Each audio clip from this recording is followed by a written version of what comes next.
Well, good morning and welcome to the AM show. It's Friday. We're super excited. It's the end of the working week and we can finally chill, get some rest, sleep past 4 a.m. Can you imagine? And we have a fun show for you today. Today is love and comedy. That's it. We're just gonna have fun this morning. So this morning, we're asking you the question, should women propose? Should women propose? And when women propose, does it change the dynamics of the relationship? That's my question for you this morning. And of course, it's interactive, so we'll send out the Zoom link and you can join us by Zoom and we'll have a round table discussion on the etiquette of proposals. How about we do that? Also, Obi Amponsa will be joining us just to make us laugh and give us a good time this morning. Like I said, it's Friday, it's Fly Friday, it's Fun Friday, so we're just going to let our hair down and enjoy ourselves. Also, our friends from U Learning will be passing by, and who knows, maybe a couple more surprises might spring up. My name is Enimado. I'll be here with you until 9 a.m. But coming up next is the AM News with Mapitso Sebidi. Good morning, and don't go anywhere. My name is MENSAH, and you can relive all the fun and excitement on Top Story, Newsnight, and of course, Ghana Connect via podcast. All you need to do is to log on to myjoyonline/podcast. Search for your favorite show and relive the moment. Joy 99.7 FM, your radio for discerning listeners. Hello, good morning and welcome to the AM News with me, Mapitso Sebidi. In our first story, government says it will investigate the abysmal performance of students in this year's West Africa Senior School Certificates exams. More than 61,000 candidates failed the exams per statement by the West Africa Exams Council. English language and core maths recorded a decline in the performance of candidates as compared to the 2020 performance. Commenting on the development, Education Minister Dr. Yao Edichum was optimistic the outcome of the probe will shape and improve upon results of students in the near future. Actually, the average is 60% to 60%. Certain subject areas went up, others were dipped. But when you put it on average, it's still 60%. So if you look at English, for example, there was a dip. Mathematics, there was a dip. But integrated science saw a huge jump, and social studies also saw an increase. Overall, the average is still 60%. But on the other hand, I just want to assure you that mathematics should not see a dip in my time, as somebody who has taught mathematics. So we're going to look at what went wrong and what we can do, which schools did so well, where there were drops, and then we are going to look at how best to ensure that we move up. But the good news is that 2 years in a row, we have in the core subjects seen 50% plus pass rate, which means that more students will then qualify to go to the universities. Because in the past years, what happened was you may have 70% or 80% pass on social studies, and then mathematics is 33%. And because mathematics is 33%, you can't have more than 33% of the students going to the university. So if English is 30%, even if all the other subjects are 70%, you can't have more than 30% going to the university.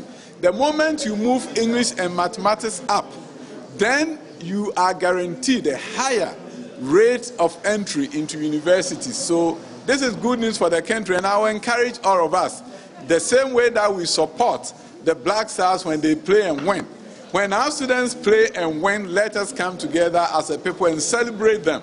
So it shouldn't be about why didn't they do this. These young men and women are bold, brave, are in the midst of pandemic, have sat through exams, and they've done well. And I want all of us as Ghanaians to celebrate our young ones. Has the D7 argument been settled? You advocate it has not been settled, but it will soon be settled. The GTech is coming up with a memo to guide the space. I believe that we have a student who did general arts and have a D7 in mathematics. I don't understand why they can move up, but it doesn't mean that you are not going to help them correct the deficiency.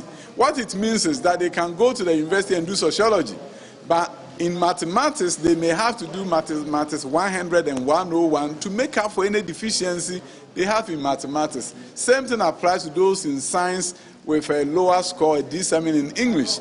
The fact that they can enter to do engineering doesn't mean that their English should not be improved upon. So our general understanding is that we provide intervention for them, but allow them the opportunity to enter.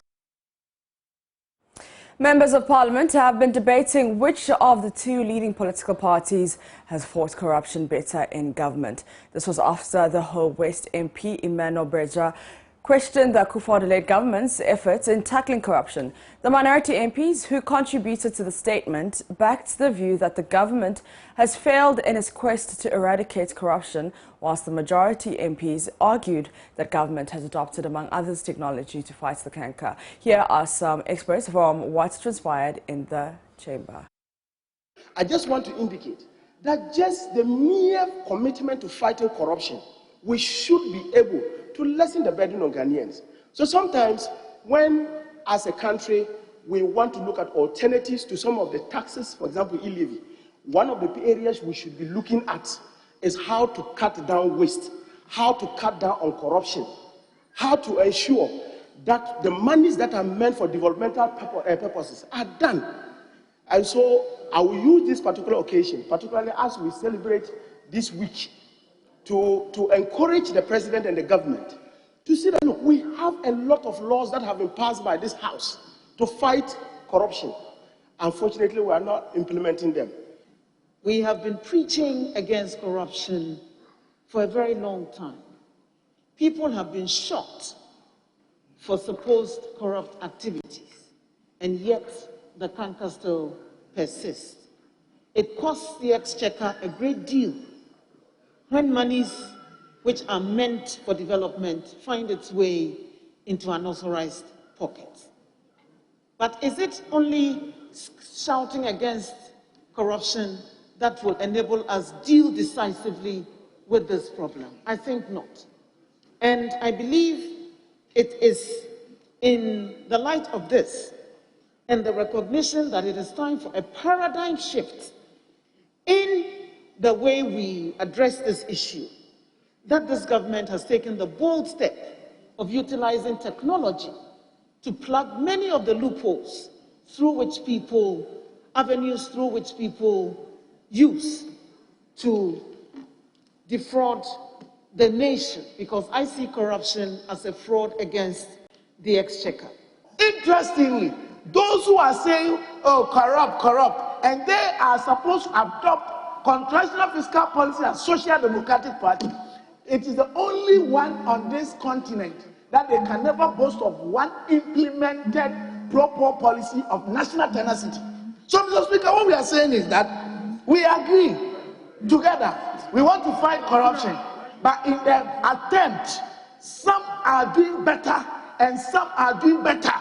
However, whether we are doing 1% or 2%, all the regimes, whether NDC regime or MPP regime, corruption has been extremely inimical, dysfunctional, and it has given rise to a lot of higgledy-piggledy, mambo-mango, and then abracadabra. And I think it is time we all put all these things to a stop, and as a country begin to redefine new paradigm shift in fighting corruption. Thank you, Mr. Speaker. From next year, the Office of the Special Prosecutor will undertake a major corruption risk assessment of all public contracts to ensure value for money and avoid what they describe as payment of needless judgment debt. Ahead of that review, the Special Prosecutor Kiesia Jebeng has written to public institutions and companies to prepare and submit integrity plans intended at assessing deficiencies in their regulations, policies, guidelines, administration instructions and internal control mechanisms to determine their vulnerability and exposure to corrupt practices. Addressing a news conference, the Special Prosecutor said no public procurement or contract will escape its scrutiny.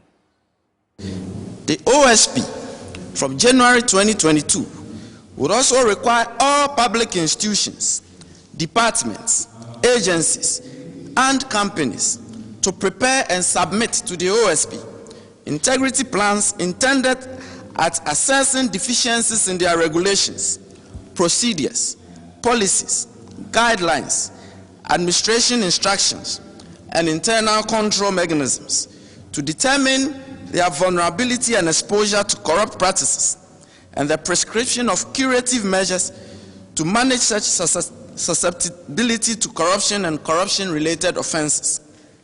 I am also setting up internal control mechanisms at the OSP to prevent corruption at the OSP itself. The OSP would also carry out anti-corruption risk assessment and review from January 2020 of all major public contracts, legislation, and draft legislation. This is intended to avoid toxic deals and the prevalence of judgment debts and arbitration awards.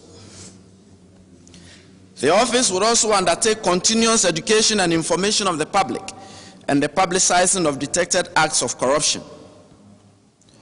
The OSP would vigorously investigate and prosecute cases of alleged or suspected corruption and corruption-related offenses and recover proceeds of such offenses through property tracing of tainted property and currency, in line with our vision of rendering corruption a costly enterprise. In the Ashanti region, The Ones Who Keep Walking film, a Johnny Walker production, has been launched in Kumasi. Now, the film showcases inspiring stories of creators who are turning the attention of the world to Africa. The film features more than 20 optimistic voices from across Africa, including some Ghanaians. There's more in this report.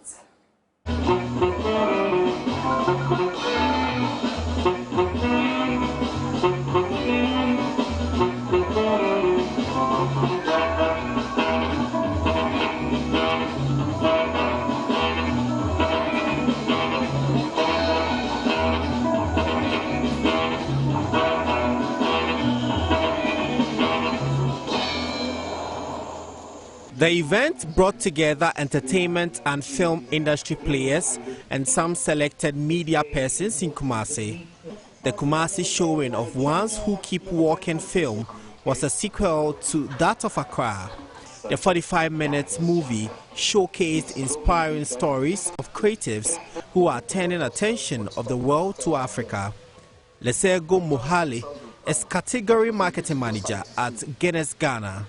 After 200 years of Johnny Walker, going in, the idea was around how do we relaunch what Keep Walking means.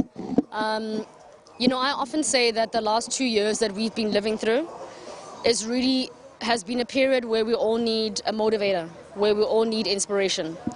And more than anything, Johnny Walker has always celebrated boundary pushers. Johnny Walker has always celebrated people who take bold steps. Johnny Walker has always wanted to tell stories of people who are defiantly optimistic. And I think the ability to create a platform where we can tell these stories by an African filmmaker about Africans is a really powerful narrative that I think we all need to keep ourselves inspired for the next 200 years going forward. Lebo Mohale encouraged the youth to be true to their passion and not be apologetic. She says challenges should not stop no one in pursuing greatness.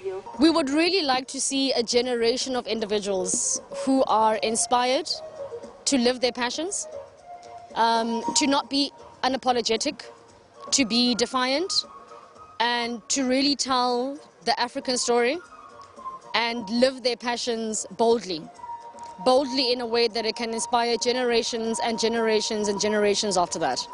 We're not saying there will not be challenges, and I think it's important about when you find your passion, when you find the thing that ignites a fire in you and ignites creativity in you, keep at it. It's not going to be easy, it's a journey, it's a step every day. But if you keep walking, what can go wrong? I'm living my keep walking journey. He's living his keep walking journey. Let us all live our keep walking journeys. Ghanaian artist Nana Dansoewa Asante is one of the few Ghanaians featured in the film. He says connecting with Johnny Walker has impacted his brand. It definitely lifted some of the ideas that I was doing to another level, because it is my goal to tell it to the world what Africa is and how strong our ideas and perceptions can change the world or impact the world. So I feel very empowered, and it's an honor to be a part of this. Prince Apia reporting. Back here in Accra, Christmas is only 15 days away, and I bet you've started singing some carols in your offices and in your homes. Well, let me bring you some Christmas tunes from some of my colleagues here at the Multimedia Group. I wish you a Merry Christmas. I wanna wish you a Merry Christmas. I wanna wish you a Merry Christmas from the bottom of my heart. Onyaba afepato yen ejo nyame yeda wase bro nyaba afepato yen ejo nyame yeda wase Boyen afifufrui Mayen asetna inye from Brunyaba afepato yen Onyareba akuko wadangwa Seminya paswa nche moto bio hure bro nyareba akuko wadangwa Seminya paswa nche moto bio. Long time ago in Bethlehem, so the Holy Bible say, Mary's born child, Jesus Christ, was born on the Christmas day. Afia kwa pro abeto yensu bio ejo nyamyen kumyen wa mafe pato yen afia kwa pro abeto yensu bio ejo nyamyen kumyen wa mafe pato yen afishapa afikometu yensu bio afishapa kometu yenbio afishapa kometu yenbio. Oh, I got Christmas fever all over me. But don't worry, Anima has promised to sing some Christmas tunes for you during the newspaper review. And that's how I end AM News. For more news, you can log into myjoyonline.com. My name is Mapito CBD. And that song like puts you in the spirit immediately. Hallelujah. Praise the Lord. We should close the show and go to church. That's what I think anyway. Anyway, if you're just tuning in, good morning and welcome. This is, I was going to say this is Joy 99.7 FM, but it's not. It's Joy News. This is the AM show. And if you're just waking up, well, good for you. Good for you. I'm so jealous. But I'm happy about one thing though. My very good friend Elton has joined me again for the newspaper review. Good morning, Elton. Good morning. How are you doing? I'm all right. I'm all right. Like they will say, are you all right? Yeah, you know. Are you all right? You okay? Charlie, we are practicing so that we can interact with in the squad. You know. Yeah. Yesterday I drove by the airport in the evening, and I went to pump my tire around 10 o'clock. Okay. And the lights are so beautiful. Yeah, the Christmas decoration. Yeah, they've decorated the airport, and in fact, it goes all the way to the Aquanyes interchange. You did wrong, pal. What did you go and do there? I went to pump my tire. What did you go and do there? So yesterday there was a lot of events happening in town, so that kept me in town for quite a while. It's so beautiful. Yeah. I kind of gets you into the Christmas spirit. So this morning, I don't know if you caught the news. We did a few of the multimedia staff. Of course. Singing their favorite Christmas carols. So, no, I'm clapping for you. So, we want to hear what your favorite Christmas carol is. And it cannot be Obi Nkase 24th Kokru. No. Is that an official Christmas carol? It isn't. All? Maybe a local official song for Christmas, 24th Kokru. I think it's a Christmas carol. It is. It's nice. Yeah. So, what's your favorite Christmas carol? I mean, the traditional one. Okay, which one? I wish you a Merry Christmas. I wish you a Merry Christmas. I wish you a Merry Christmas and a happy new year. Oh, nice. Okay, yeah, that's actually that's the official Christmas carol. Great stuff. So we'll be doing more of that over the next coming days, and I think it's how many days to Christmas? Today's the 10th, so 15. So that's 15 days away. 15 days away. To Christmas. I miss the do we even get to celebrate Christmas at all? We will be working. We'll be here. Well, it's a Saturday. Yeah. It's a Saturday, so we won't be here. Yeah. But that season we'll be here. I miss the smell of chicken soup.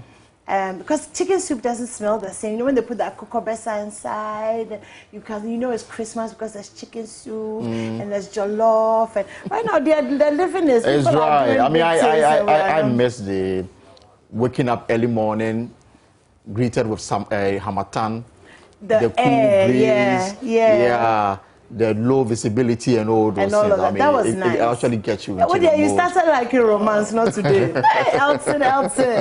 Anyway, speaking of romance, so today we're talking about should a woman propose to a man, and if a woman proposes to a man and he accepts, does it affect the dynamics of the relationship? So what do you think? And as a woman proposed to you before? Maybe I'll speak to you about that off. No. There's no off-air conversations. Well, let me say I've had that before. Okay. And I found nothing wrong with it. Oh, you did? Yeah. So you accepted? Yeah, of course I did. And the relationship was quite good. But it's over now. It is. So obviously it wasn't. It didn't get to the end. But it didn't. It wasn't because she proposed. Oh, at all. I mean, it was something that I was actually nursing to do, and then it came to me. And I said, this is what I've been yearning to tell you. So once we brought it on, let's get it on. Let's get it on, pa. Wow. Okay, Elton. Let's get it on into the newspapers then, shall we? Right. So let's start. Yesterday I was telling you about the Forbes Award, and finally it came to pass at the Jubilee House. So reps from Forbes came to the Jubilee House to present President Akufo-Addo with the Man of the Year Award. And that is on the front page of the Daily Graphic. President presented with Forbes Award. Also on the same Daily Graphic front page, strategies to prevent corruption, special prosecutor to scrutinize contract, public response to call for COVID-19 jab. The news this morning is that if you are coming into the country, in fact, effective December 12th, that's Sunday, that's actually my birthday anyway. Oh, happy birthday in advance. Thank you very much. Yeah, so you will have to present proof of full vaccination before you can be allowed into the country. I saw the communique last night. Yeah, so those who are coming to Ghana for the Christmas, please, this is the information from the Ghana Health Service. Come with full vaccination proof before you can be allowed into the country. Okay. And then middle page, Get Fund draws down $500 million to clear project costs. We also have College of Physicians and Surgeons urged to train more specialists. Back page of the paperwork start on National Aquaculture Center at Amenia, U.S. Ambassador Hills, Ghana, at Pizza Hut launch, and that has been acquired by Malcolm. Let me start. Malcolm has acquired Pizza Hut. Yeah, of course. Yeah, so if you go to their new, the Malcolm Plus, there's a Pizza Hut there. Okay, so there's a Pizza Hut in the Malcolm, or Malcolm has? No, Malcolm has actually acquired the franchise. They've taken the franchise. Yeah, absolutely.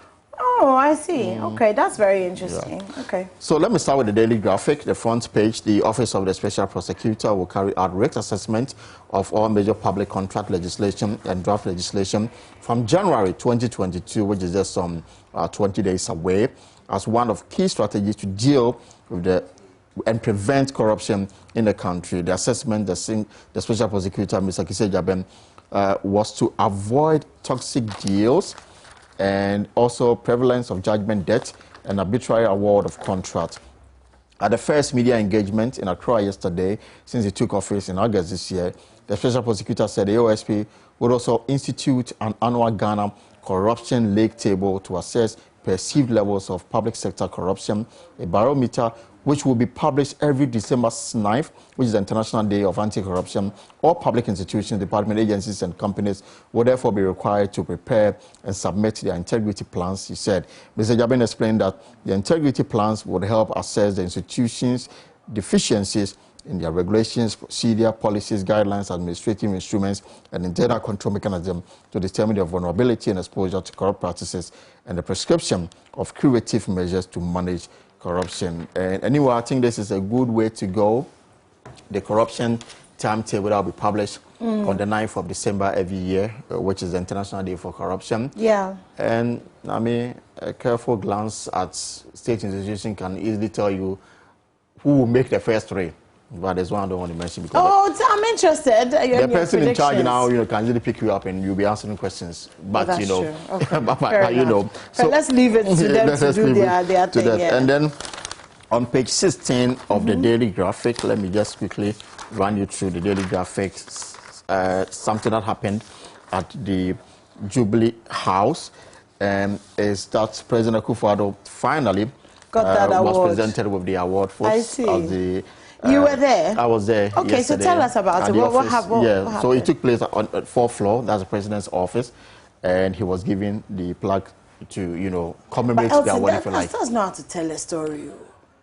So how do you tell the story well? So we were all there. We were there. And the president walked in, and so he came in. It took place in his office. Representatives from folks were there to present with him the award, and the recognition is that he has shown leadership in the fight against COVID-19, the Ghana Beyond Aid, the fact that Ghana appears to be the headquarters of Africa's trade, because we are hosting the AFTA, plus other economic issues that he's implemented. So according to Forbes, President Akufo-Addo came on top when they decided to look around the continent to see who has demonstrated leadership and political will. And that's the reason why he's been named the African of the Year. So we say congratulations to Nana Akufo-Addo. Yeah, so they came, they presented it. They gave speeches or they did the thank you. Yeah, of course. And the president says that he's dedicating the award to the Ghanaian people because the dedication that he's dedicated doesn't come with money. Well, we don't know how much he's getting from this, so let's just wait and see how that will work out. Wait, I haven't finished. So then he came and then he spoke and then all of that, and then what happened? And then it was done. That was it. It was done. So he was given the award, a miniature of the if you like, the Forbes magazine with his picture and everything on it, and which means that he's the African of the Year. Interesting. Was Auntie Bex there? No, Auntie Bex was not there. Oh, how was she not there? A very small, simple event. Usually, a bigger event would have taken place at the banquet hall because it took place in his office. Few people were allowed in there. Maybe that explains it. Auntie Bex should have been there, of course, to support to provide moral support. Exactly. Yeah. Okay. All right. I think I'm satisfied. I think. Yeah. Okay. So again, on the graphic, protect peace, stability, integrity. That's the chairman of the National Peace Council, Reverend Ernest Edujemfi, is appealing to Ghanaians to protect the peace, stability, and integrity of the country.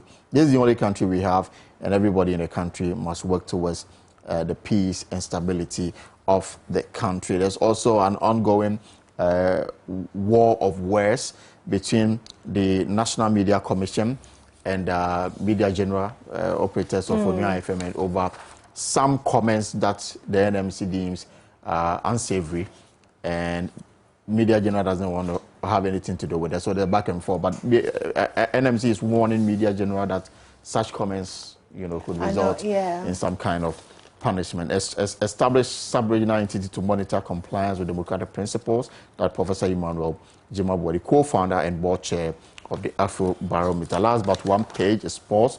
Ministry demand travel plans of federations.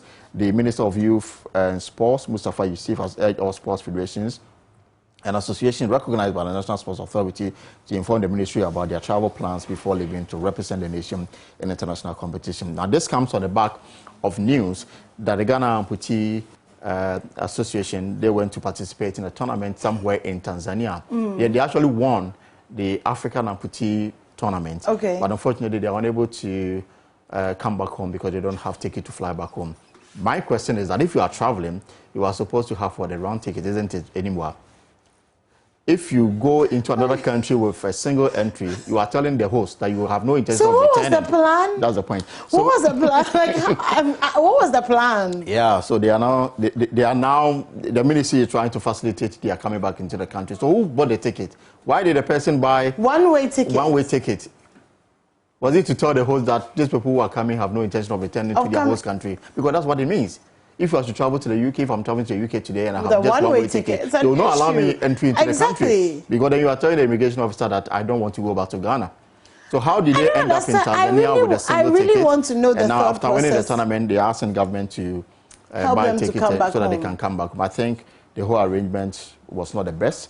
The ministry says that the NSC, the National Sports Council, must get into this matter and resolve this matter amicably. Wow. It's very, very interesting. I feel like singing Cecilia Marfo's song at this point because I don't really understand. So that's your graphic for this morning. Okay. And all right. yeah. Let me just quickly go through the Times. That story, Forbes magazine African of the Year, presented to Presidents Akufo-Addo. Right. Let's see. Oh, okay, apparently the amputees, the association, the winners, they came yesterday. Oh, we thank God. Yeah, so they've made it back. Okay, but that's just very, very weird. I think the whole arrangements, need to up it. Okay, so the government has drawn down $500 million of expected $1.5 billion Get Fund proceeds. Yes. Okay, the amount translates into $2.7 billion using the exchange rate. Parliament, amidst opposition from the minority in 2018, approved the facility. The amount was raised through a mix of syndicated loans and the bond program. Okay, I'm just wondering what they're planning to use it for. I'm sure, obviously, to pay for work done by contractors. Yeah, so awarded, okay, projects awarded 2016, that's 186 million. Basic school projects between 2017 and 2020. Okay, so to ensure that the money is judiciously used, a special purpose vehicle was created to manage the proceeds. Okay, so they're going to use it to pay bills. All right. Ethiopia war, UN halts food aid in 2 towns after warehouse looted. We are the bad ones, Kenyan police recruits brag.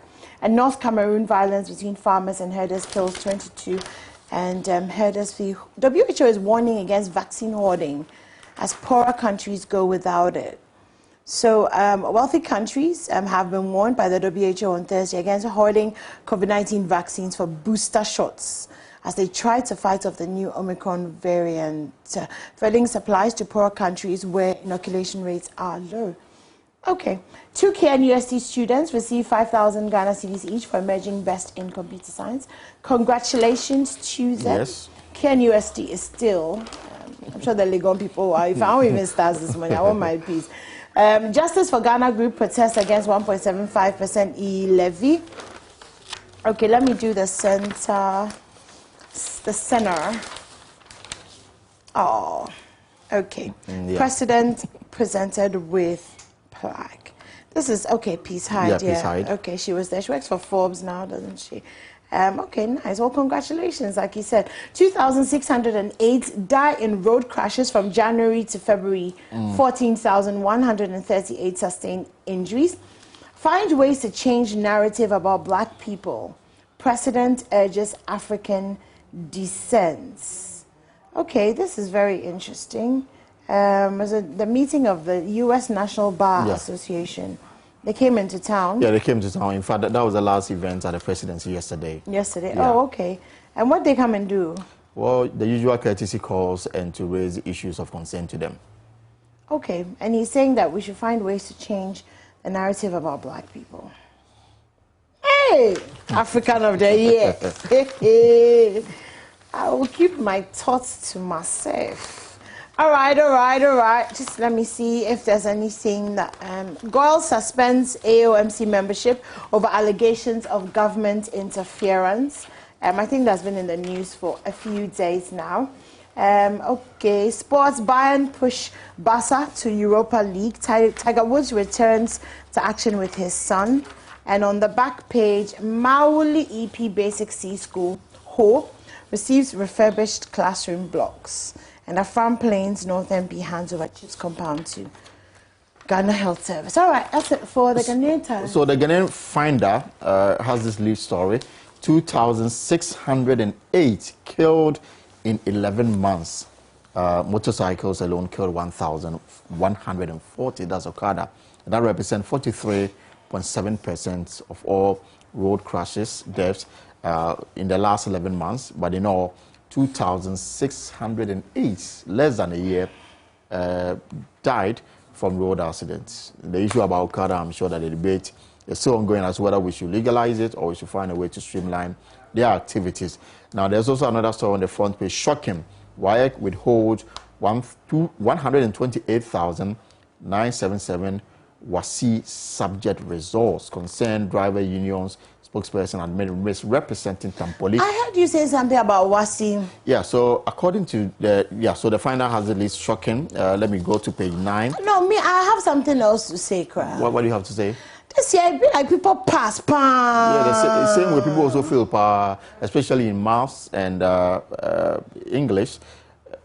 Integrated science and science saw, improvement, but maths, there's been a decrease. Really? But the pass, according to the education minister, they still got a 60% pass mark, which according to them is good. But they're also investigating how come a lot of people are failing in the maths and in the English. They should also investigate how come people are getting plenty A's. Because some of the A's that people are getting, I look at the people and the A's, it's like very, very, very. But everybody is asking, your talk. You know your talk also with the exam. What do you use? We are yet to find out. You should find out. You should leave him alone. People are saying that instead of studying to go right, he was in the studio. He was in the studio recording. Let's do this. So, analysis by the final reviews. The West African Examination Council has withheld 128,000 subject results in 4 core subjects.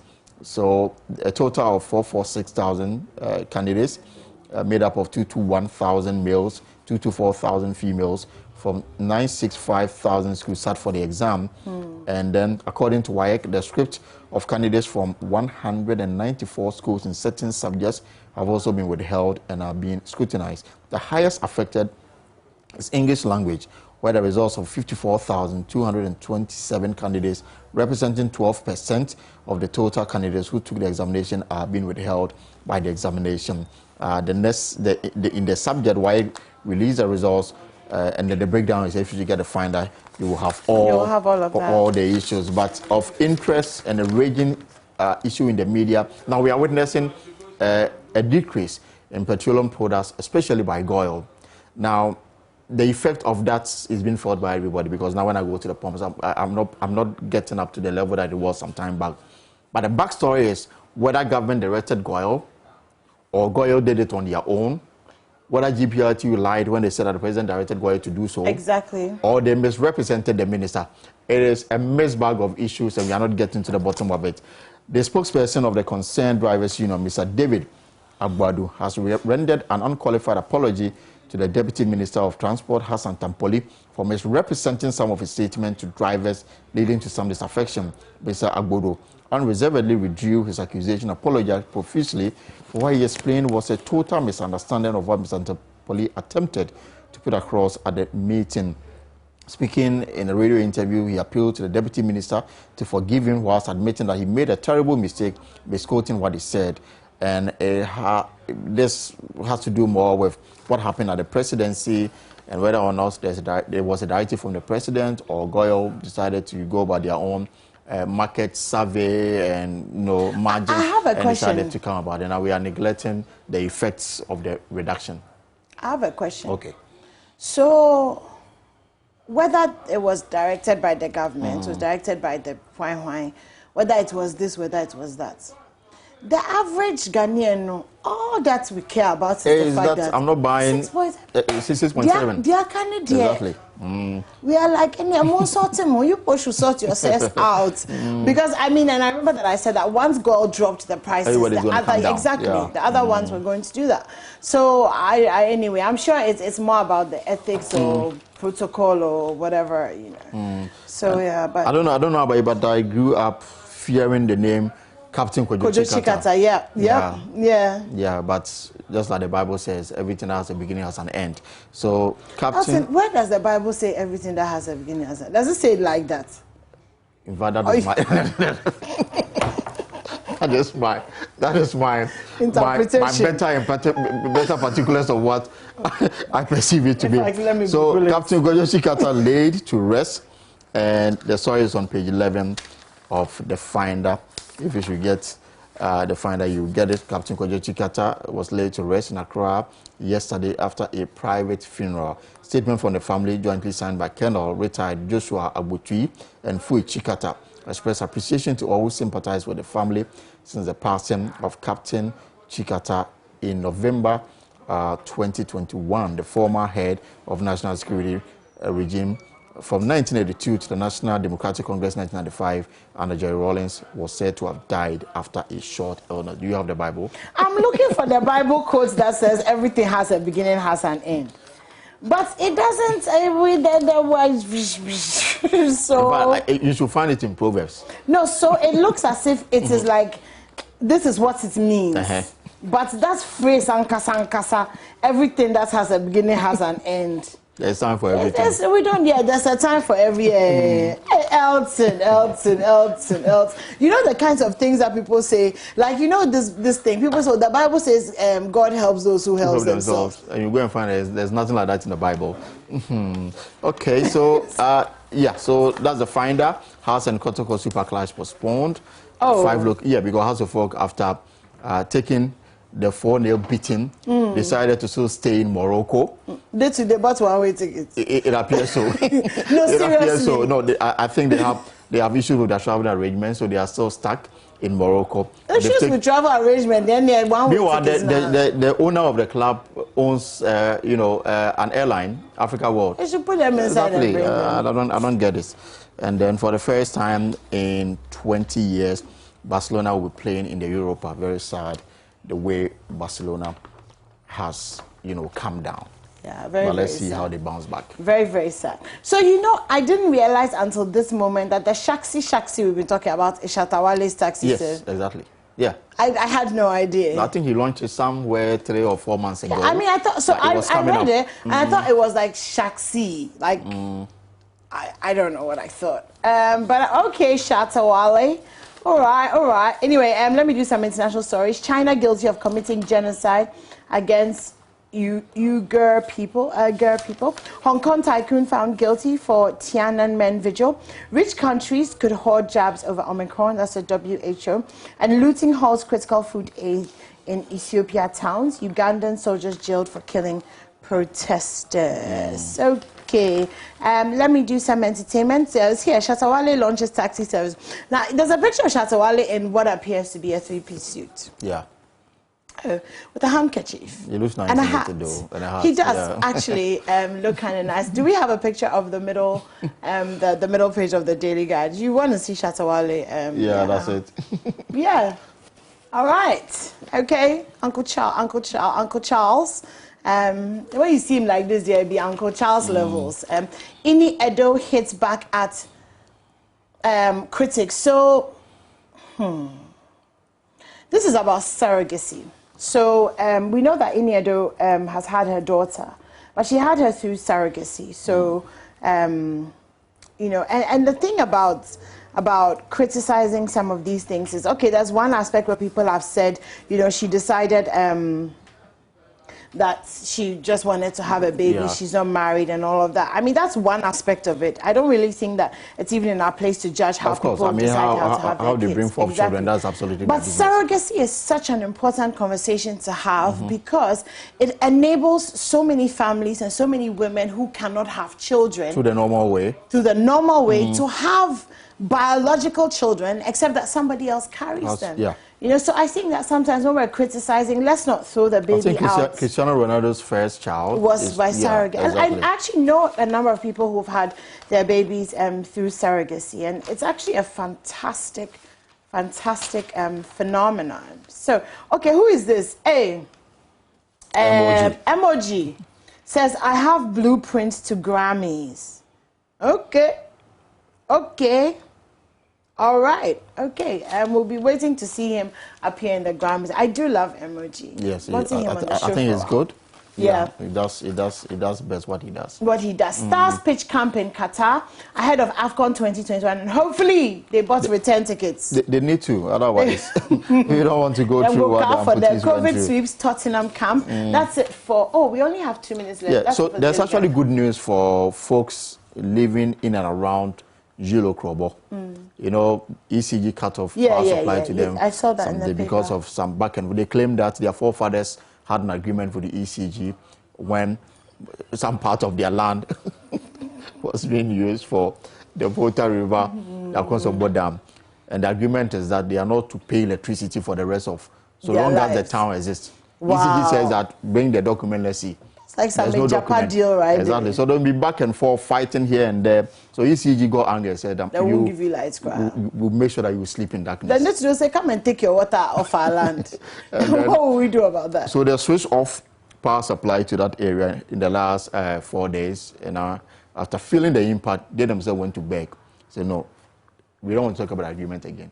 It's okay, you just give us lights. Yeah, and you know, now ECG says that they are hoping to restore power to the people of Manya and Yudokrobo areas in the Eastern region by the close of day, Friday, December 10.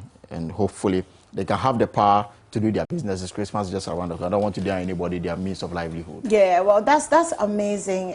So I was just going to say, have you noticed that the lights are going off a lot more? Yeah, yesterday around for 2 hours between 10 and so 11:30 before midnight, I was in darkness. Your lights but were off. The lights came on when I was asleep. Yeah, so yeah, well, and over the weekend too, around Saturday for like 3 hours, Sunday for another 3 hours. We don't know what is happening. It's a few hours here and there. Maybe we need to get a response on that. Okay, shall we go to my jaw line really quickly? Really quickly. All right. Captain Smart granted 100,000 CD bail. All right, Captain Smart. Other stories. We are currently investigating 31 corruption cases. That's a special prosecutor. Decision to collapse UT Bank was partly fueled by political reasons. Kofi Amwating. I was not invited to court. Shaiso MP. Okay, GHS reviews COVID-19 protocols for international travelers. Fight against corruption was thrown in reverse for 3 years. Oh, really? Really? How was it thrown in reverse? Really? You want Martin Amidu to wake up and come and summon his mother serpents and things. Yo, NDC MPs won't boycott debate on 2022 budget. We want to hold the elephant accountable. Okay.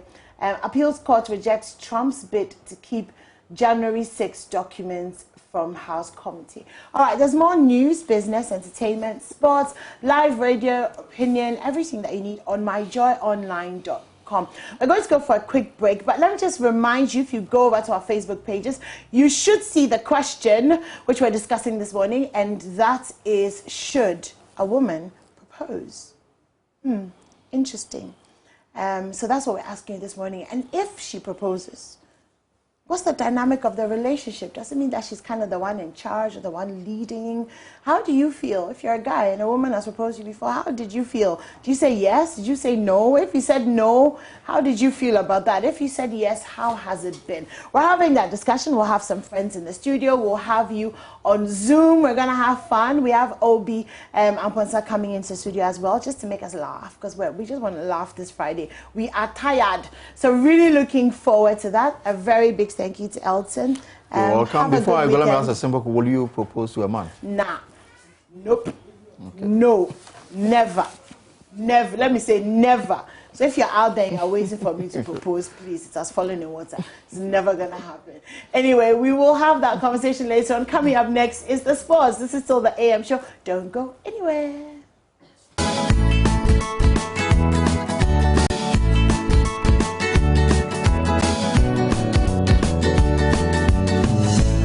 Okay, so welcome back. This is the AM show, and we're super excited today because we're going to have so many fun conversations, but also because it's Friday, and tomorrow morning nobody has to wake up at 3:45 and come to work.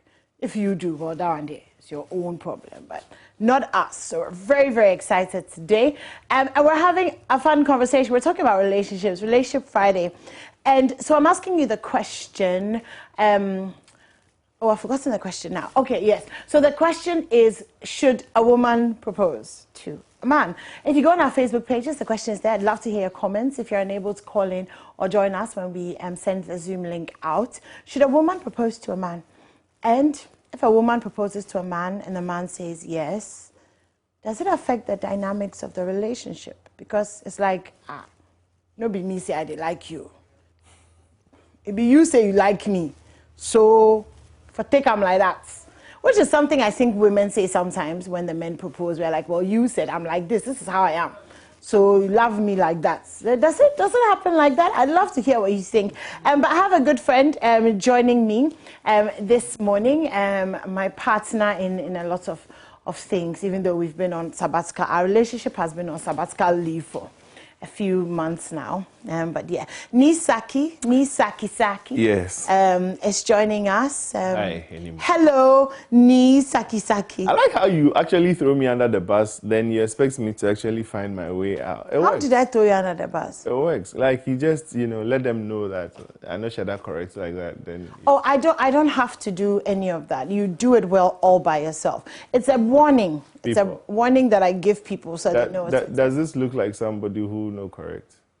I mean, look at me. Okay. Anyways, let's move on. Good morning. So, yeah, you've come with your drama. Yeah, it's always fun to be here, and it's fun to do this to you. Yes. Okay. Whatever. I won't mind you. Yeah. So, anyways, let's focus. Yeah. Focus. Focus. Yeah. So, woman come chase you before. Ooh, tell me about it. Eish. Yeah. Okay, twice. Have you found one like that, Oh, please. Well, seriously? Actually, twice. I started talking to, the first one, this was somebody I used to talk to on a regular. This was the days of Free Night Call, one of the networks. And it was interesting because at that time, that particular telco had introduced this chat room, where you could just dial this code and get in, select a particular topic, and it's like a one big chat room where everybody was contributing to something. And okay. And by voice? No. Text. Text. Okay. This was even before even before WhatsApp. Really? Yes. Charlie, I start maybe now. Yeah, clearly. So sending text, then you kind of, you realize that she was responding to my messages a lot, on the chat platform. So I got her number, hit her on the side. Then we started talking. Nothing fancy, just chat. Then we started talking late nights and all that. So it got to a point where, getting to the ending of the conversation almost every day. We're doing like almost every day. It gets to a point where she said, you know what, I like you. I'm like, oh. And this came on the back of she complaining about her current relationship a lot. So I became like a mini Ebo White. This is one of the advantages you get when you work with Uncle Ebo for a long time. You kind of like assume all the common sense, in the relationship stuff, and you get... My goodness, so she thought that you were actually wow. Well, people think you are, but wow. Yeah, right? Yeah, it's the biggest scam. Yeah. Bigger than money heist. I tell you, Charlie. So yeah, we had this vibe going on. We're having a conversation and all of that. And I would advise her about her relationships and all of that. And it was working. Okay. So her relationship was working? Well, the advice I was giving her, till I realized that no, she wasn't listening for the advice. She was listening because she liked the person who they give the advice. Yeah, and this is somebody she hadn't seen before. She hadn't seen you before? No. I mean, this is text. That's why she liked you. But I'll take that. You walked into it. Yeah, I'll treat it with all the contempt it deserves. You walked into it. So yeah, I got to share, like, you know what, I liked you. I like you. I'm like, wait, what? You can't like me. I said that. I remember her, like, you can't. You have a boyfriend, your relationship is not going well. Then she was like, okay. Then we speak again. She comes up with probably the same issues. Then like 2 weeks later, we have this, she goes, I like you again. Like, you can't, because I was like, then she was like, I broke up with my boyfriend. Thank you. And then I was like, okay. Yeah, now what she got?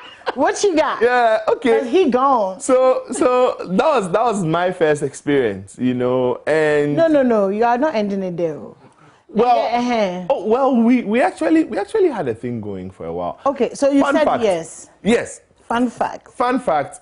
It turns out that on that day that I decided to, okay, so where do you live? Funny enough, I hadn't had this where do you live conversation with her till like way after where do you live. And she lives at Malam, which is like 10 minutes from. I'm like, oh, what a coincidence. Yes. Like, okay, we can, let's see what happens. Okay. But she said it in that particular instance. She said, you know what, I like you, I love you. Like, okay. But is I like you a proposal? No. She actually told me that she loved me. It started off on that level, then, so I kept saying, no, you have a boyfriend, you can't do this. Then eventually it became She removed stronger. all the obstacles. Forget it. One Because time. I kept saying, you know, and that was like my saving hook, you know, you have a boyfriend. At that time, I wasn't dating. I wasn't in any relationship. And I kept throwing that, you have. Then one time she said remove it cold. I've One broken time. up with him. That be all. Now what she got? You know. Okay, I want to hear about your second one, but let me say hello to EYRAM, who is joining us on Zoom. Hello, EYRAM. Let me see your beautiful face. Can't see your beautiful face. Oh, there you are. Hello, EYRAM. Hello. How you doing? Hi, Nee, I'm good. This story is very interesting. Yeah, right? Yeah. EYRAM is rolling her eyes like, look, there's more to this story than we know. Oh, I'm sure, Charlie. I mean, we all know that this story eventually ends in tears for one person. So. Well, you don't want to know how it ended, but yeah, that's Did it end in tears? Premium.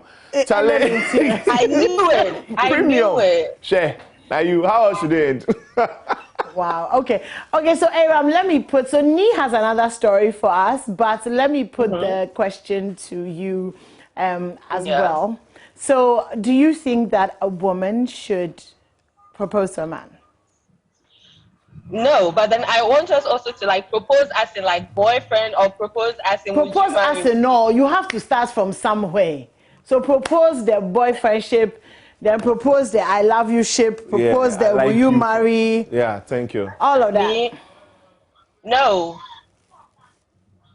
Why because not? I tried it and it did not work. Oh, you see? Experience is talking. Listen, listen, you know, I have a lot of advice, you know. Please, we know what your advice does.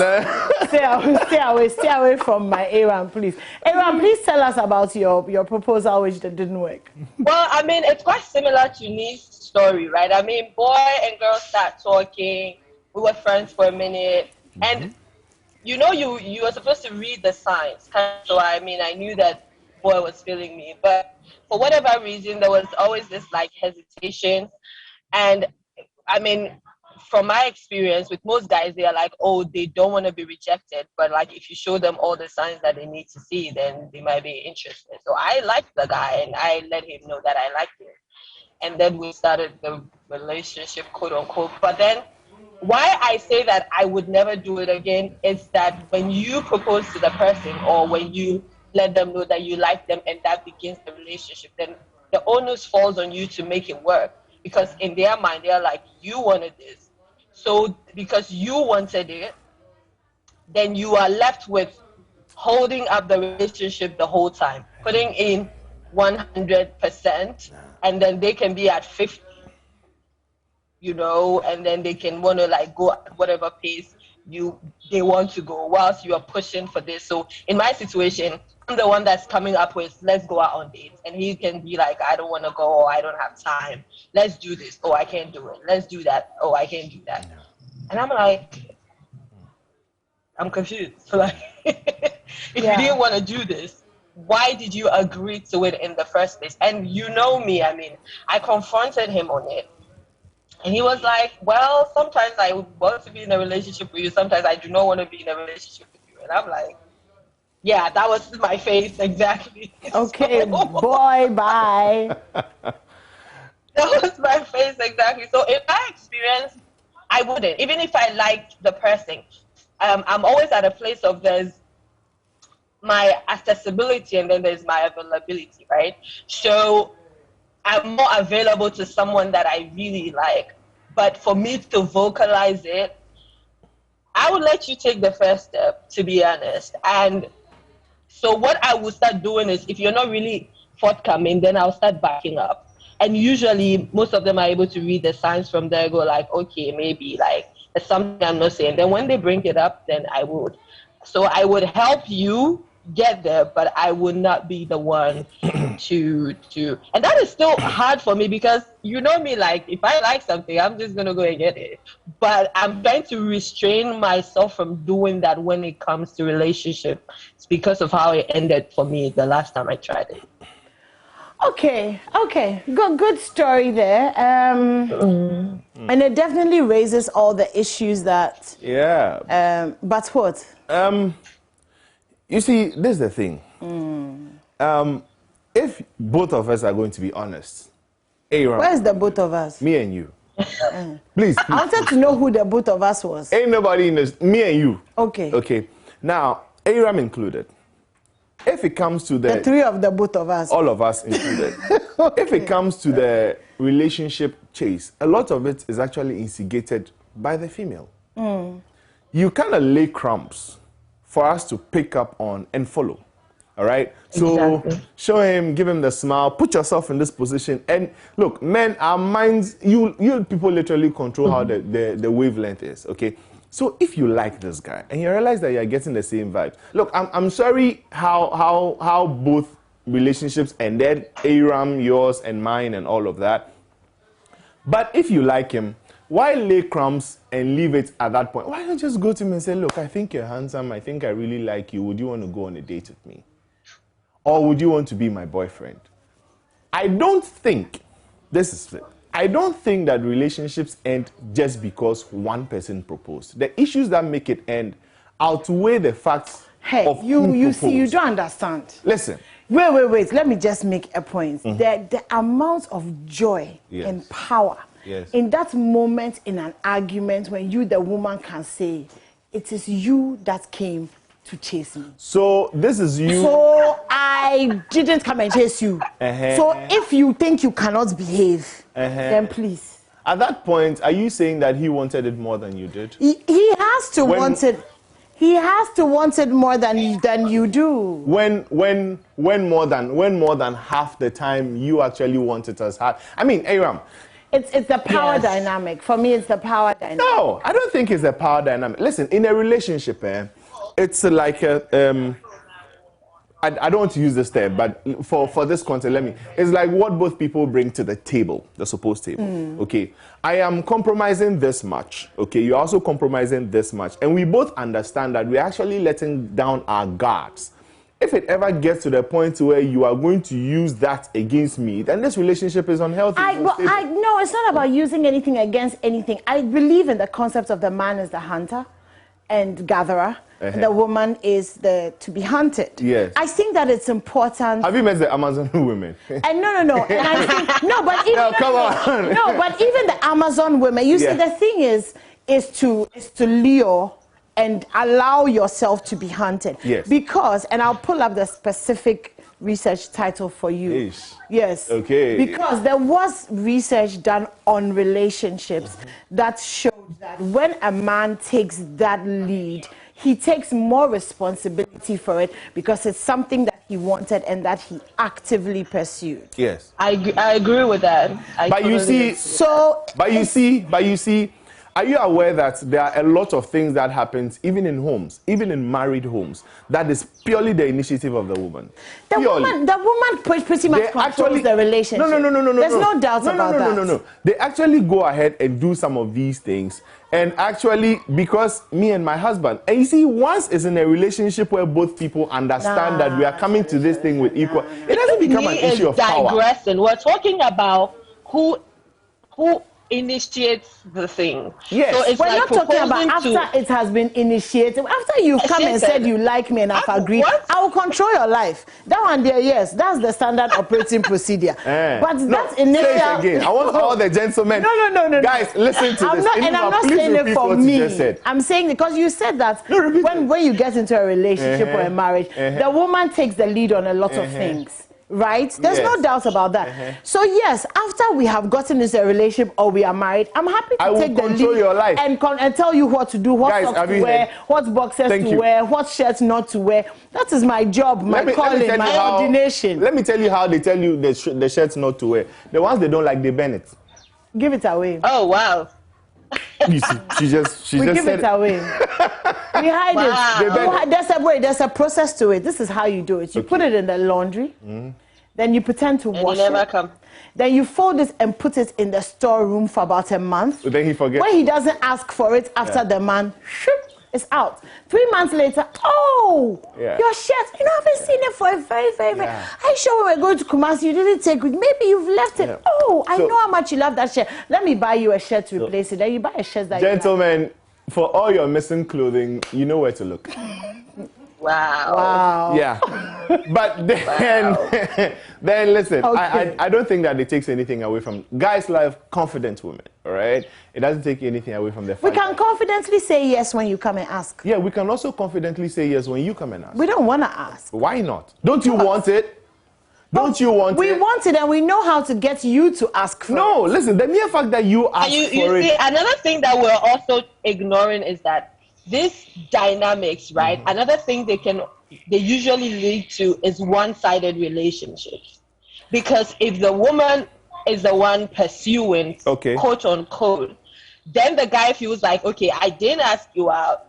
Maybe he meets another girl that he actually likes. Because what's preventing you from asking me out? Then he goes to ask another girl out.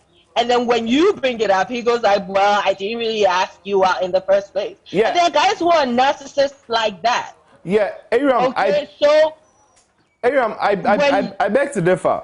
Let me tell you why. Can she finish her points? Okay, sorry. Let me finish my point. Sorry. So for me, that was my experience with it was that I was never comfortable. Like I couldn't really settle because every time I'm feeling like it was on me to balance this out. So it was on me to always make sure that we're good because I initiated this. So he had that lackadaisical attitude. That's the same. If a guy asks me out, it gives me that confidence in the relationship because he pursued me. So I know that he chose me. But in my situation was like, I chose him, but he was like, oh, maybe when it suits me. Because why did I have to ask him out? But he can go and ask somebody else out. What's the difference between us? And we're here talking about women being confident and all that. My confidence is in when you call, I pick up. I spend time talking to you. I go out with you. That's my contribution. That's me giving you access to me. Other people will call me and I will not talk to them. They will text me and I'll put them in archive. That's the difference. I think that what you have just said, the only difference is the introduction of the relationship. Yeah, but that is the conversation. I'm coming. That's what the conversation. No, please. The conversation be the introduction. You see, you are allowed it. Let me finish. If you do, your mic will die right now. You two, your own will die. You think that's what? Listen. The only difference here is this, okay? Almost every guy, look, one of the most commonly heard complaints about women, about guys in relationship is that the guy is push no go. What's push no go? You push them. That one. You push them, you know they go. Yeah. And this one has been the major complaint, whether the guy proposed or the lady proposed. We've heard of a lot of issues in relationships where guys actually go out to propose and they still go ahead and do whatever they want to do. I think that, look, we need to get to that point where this shouldn't be an issue, whether the guy proposed or the woman proposed. Like I'm saying, once they understand it, look, I've seen friendships that naturally evolve into relationships, okay? So once you are able to read and you realize that I'm into you, of course, I'm not saying that go and propose to anybody, you know, just like that. Once you check it and you realize this guy is into me as much as I am into him, or probably, you know, he actually loves me and I'm not scared to go and tell him that, look, this is how I feel about you. Don't let anything stop you.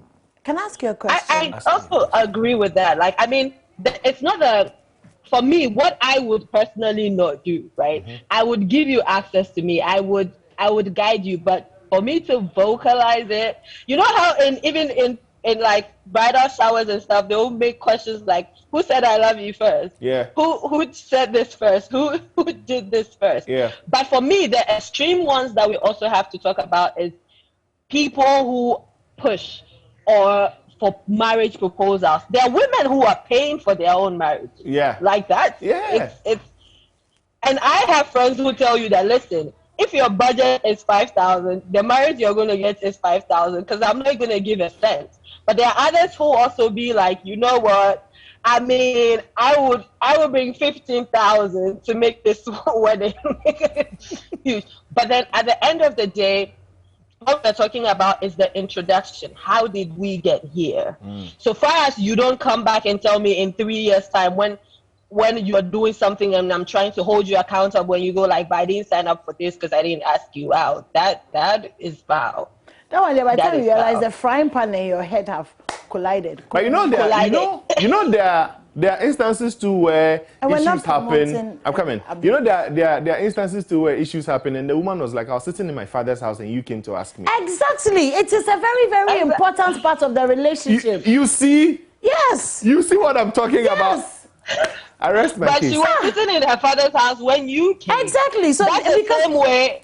That's the same way. If I mean, that's like saying if I give you money for my bride price, which I never will. Well, if you start acting out, I'm gonna just get my bride price back and go back to my Lord. Okay, yeah. Okay. Because So, I paid for this. You see, that's why there's always that thing about maybe women building, men not wanting to live in women's properties or not wanting to drive women's things, because we always like, oh, this is my car, this is my house, this is my this. I think it's inherent in both genders, right? Yeah. Whoever initiates that feels like on one hand they have more power, on the other hand they are also at a disadvantage because it could be on you to get everything right. Exactly. I was going to talk about that inherent thing in men and women, but I have David from Garu on the phone lines. So we opened the phone lines. The number is on the screen. So we have some people calling in 0302-211-691, 0302-211-692. Call us and join the conversation. Whose side are you on? It's EYRAM and I against Nisaki. Yeah. So whose side are you on? David, good morning. Are you there? Yeah, I'm there. Good morning. Good morning. Okay, so should a woman propose to a man? It's a 50-50 thing. So I think in the relationship, I prefer the woman to propose. Why? And then we move on. And simple. Sure, we move on. But when it comes to marriage, in fact, when it comes to marriage, I would prefer the man to propose. Yes. Thank you. Are you agreeing? Very much. Yes. Why? What is the difference? Wait, let him finish, then we'll talk about that. Thank you. You see, in the relationship, it doesn't matter whether it's the man or the lady, but when the lady proposes, it gives the man the confidence to stick to the relationship. You see, in this our tradition, we believe that when a woman proposes, the woman is weak. She's not like, possibly some men will see her to be, okay, she's not up to the kind of woman he expects to be. But in reality, that is love. But when it comes to marriage, in fact, to where I sit and where I see it, it would be best for the woman to keep up and allow the man to propose. Yes. That is where you would actually see the truth in the man. That is why I agree with him. Yes. Okay, David. Okay, sure. Thank you so much for that. Phone lines are open 0302-211-691, 0302-211-692. Jefta calling from Doma. Okay. Hello, Jefta. I think we've lost him. Yeah. Okay. So you were agreeing with David? Yeah. Yes. Yes. I think that marriage is a different ballgame. Look, there are two different conversations, and I'm sure that EYRAM will agree here. That, look, if it comes to relationships, yes, there's nothing wrong with women actually proposing. But if it comes to marriage, I think that's a different dynamic altogether. And then that one, I believe that it has to be the guy to go and say, look, I want to marry you. I want to marry you. Because obviously he who finds a wife. So they're married now. Another thing. Yeah. But how does it apply for marriage and it doesn't apply for relationships? You answer that. Let me just speak to Zach. Zach is calling us from Narilegu. Oh, God. Okay. Hi, Zach. Good morning. Good morning, madam. The place that you are calling us from now is called what?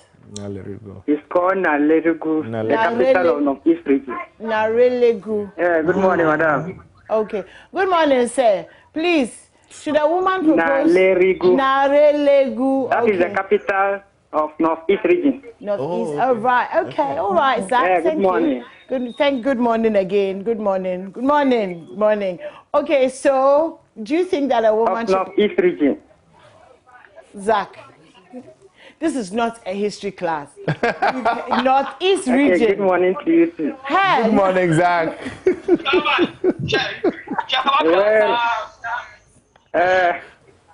it is. I'm listening to you, Zach. Go ahead. Okay. Mm-hmm. I'm saying that in a relationship, it is very important for the man to always do the proposal. Okay, why? Yes, because there are a lot of things that comes into a relationship. And if you look at things, especially in this part of ours, a woman who proposes to a man is always considered as a bad girl or somebody who is spoiled. Okay. And then there is this dignity about a woman that women should always preserve. Okay. Please, all women should always try as much as possible to keep their dignity by not just telling a man that I like you. Even though you have a problem in the relationship, etc., if he gets to marry level. Okay. So traditionally, if you look at it, a woman should be in the house, and the man's family goes to knock at the door and then look for the woman. That brings about something very important. Okay. Thank you so much, Zach, for your opinion, and good morning to you once again. Kate is calling from Asante Achim. Hi, Kate. Good morning. Hi, good morning to you and all your plenty children. Yeah, fine. Good morning. Okay, so what do you think? Okay. What I want to say about the relationship is that for me, I prefer the man goes in for both, whether it's relationship or in marriage. Yes. Okay. Okay. That is my idea. That's your idea. Okay, awesome. Thank you so much for that. I'm going to take... Okay, let me talk to Obing and then I'll go to our social media pages. Obing is also calling from Asante Achim. Hi, Obing. Good morning. What do you think? Good morning, madam. Good morning, sir. Okay. I'm not agree with my friend who is sitting there. Says when it's come to marriage, the man supposed to propose, and when it's come to dating and other stuff, maybe the lady can do it. Why? Sometimes dating or anything can even turn to a marriage. So why, when you come out with certain things, I say if it's a marriage, then the man's supposed to propose. I'm not agree with my guy, so he should change his mind. And they say you should change your mind. Have you heard? They say you should change your mind. Okay. Yes, please. I'm a new Papa Chemicals. Yes. Change your mind. Thank you. Your father says change your mind. Obing. Okay, so Obing was our last caller for now. Okay, let me take a few of our social media messages. Alfred Kojo says most women see it as a way of stooping too low when proposing to a guy. As for me, dear, words speak louder than actions. But I like the idea of ladies taking that move because it's rare these days. All right, okay, Alfred. Mona Davis says a woman can propose to a man, but through actions, not verbal talks or through a third mature person. Women feel more uncomfortable and a bit embarrassed than men when the man did not consent to a proposal. Okay, all right, okay. And he's comparing races and saying, a black man will tell his friends about it, and then, to become like a boys conversation, and a girl come chase me away, I say no, da. Okay, I understand that. That's Mona. Okay, are we taking a few more? Ere says women can, if they found love in a man. Afterwards, they'll treat you like a king. Okay. Scribbler says it's very impressive when women do that job. Thank really? you, Scribbler. All right. Eben says they should consider the male to female population. Nah, fam. That's what I'm talking about. I don't even want to get upset this morning. I really don't want to get upset this morning because this men to women ratio thing. Like, look, bruh, there could be no men in this world and we still won't want you. So please. I mean, one thing I also want to say is that, like most people are saying, there's a way that a woman positions herself. Yes. in the relationship. To be chased and to be loved and to be proposed to, of course. Exactly. So it's, for me, I deal with energies a lot. Like, you need to match the energy. You understand? Yeah. When you match that person's energy, then it makes them comfortable or easier for the proposal to come. Most guys, I am learning, especially, it's like they're afraid of rejection. So they want you to show that if you really like me, then you step to me. Okay. Okay. Instead of me coming to step to you and it's like I'm overthinking it, or you've probably friend-zoned them and they didn't know about it. You understand? Yeah. So it's always a matching of energies, but I strongly believe that instead of even just vocalizing it, there's a way you position yourself as a woman that makes it convenient for the guy to say, I think the time is right. Yes. So you will see that some people will probably date for like, they will not even know that they're dating for 6 months, but they're asking the right questions. You're answering the right questions. And you will probably not even know you're in a relationship, and then they'll probably propose to you, and you go like, oh, we're already like with here. a ring and everything. Yeah, we're no, but already in it. I mean, well, from what you're saying, EYRAM and Nee, maybe I should ask you as well. You know, you can meet someone and the vibe and the energy and the friendship is so, how do I put it? It's so like legit. Yes. You know, we're together all the time with the food, with the eat fufu. With the vibe. With the vibe. Yeah. And it kind of gets to a point where a proposal is almost not even necessary because it's so obvious. Yeah. So at that point, I mean, I feel like as a woman, you can sort of be like, Charlie, so like joke, you chase me where you they get it. Oh, like joke, you know, like I mean, joke. they be like, yeah, Charlie, but like joke, you know, say you be my woman. But you don't know, like then as a exactly. So and then the question of who proposed doesn't even matter because the vibe is so. That is why it's necessary. But do you know that in my situation, I literally brought that up like in a joke. Like, do you know that it be me, I can't run you? You say, yeah, I know, say be you run.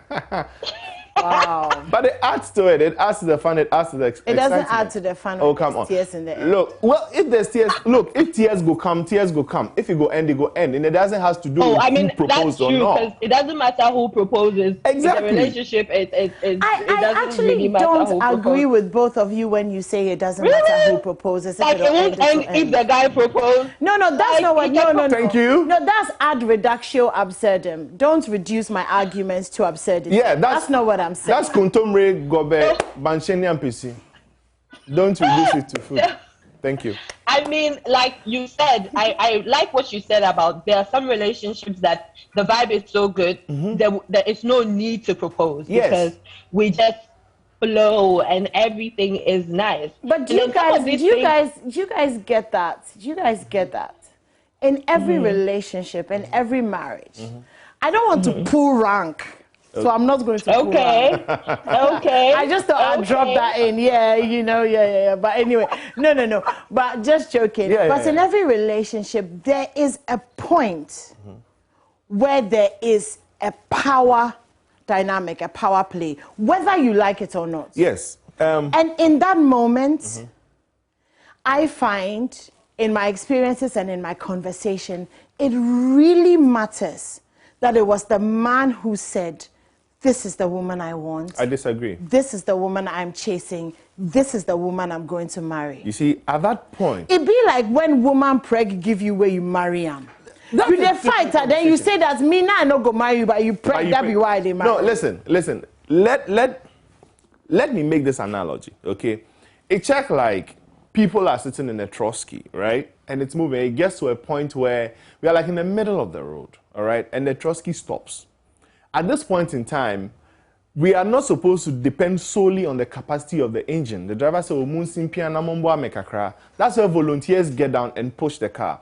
If it gets to that point, that's where proper love and true love is defined. Okay? So at that point, it's not really about who, at this point, it's like, who wants it? But will the trotro driver abandon the trotro if it's his trotro? No. If everybody goes away and decides not to push the trotro driver, whose trotro it is, he go abandon the trotro? Simple question. Sense of ownership. No.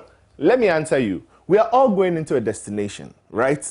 That vehicle we are in is the relationship. If the reason why the trotro driver cannot get down, bottom line, because it's being right. Yes. Good. Now, the reason why I cannot also get down, because in the middle of the night and I have to get to where I'm going. Unless you went to lead someone. That's the point where you say, I wasn't going there. I was going to lead you, so I'm going back to home. Listen, bottom line, so the right moving is as important to both myself, because I need to get to a destination, and the person who is driving the car. So at this point in time, once we get to that point where the power play comes, and it's normal, it's ego. It's in both sexes. Now, it gets to a point... Really. Well, yeah, that's another argument for another day. But it gets to a point where we both have to ask ourselves, do we want this to work? If you want it to work, I want it to work, then heck, we'll have to make it work. But the thing about relationships is that it's not 100% of the time that both of us want it to work. In every relationship, there'll be times when you are fed up and I am fed up. What's your favorite meal? But the chances of a woman sticking with it are always more than the chances of a man sticking with it, especially when she was the one who initiated it. EYRAM, what's your favorite meal? I mean, at the end part, so on one hand, I agree with Uni, with because like we said, depending on how we both feel about each other, it becomes irrelevant who asks who out. So far as we're committed to make it work, right? But the tail end, when the power play comes, is whose job is it to stick it out? The person who asks that we be in the relationship takes more responsibility for it. Yeah. Exactly. And women are more ride or die than men. Anyway, let me talk to Gideon from Dansoman. Hi, Gideon. Hello, Gideon. Hello, good morning. Gideon on the threshing floor. Hello, Gideon. What do you think? Hello, good morning.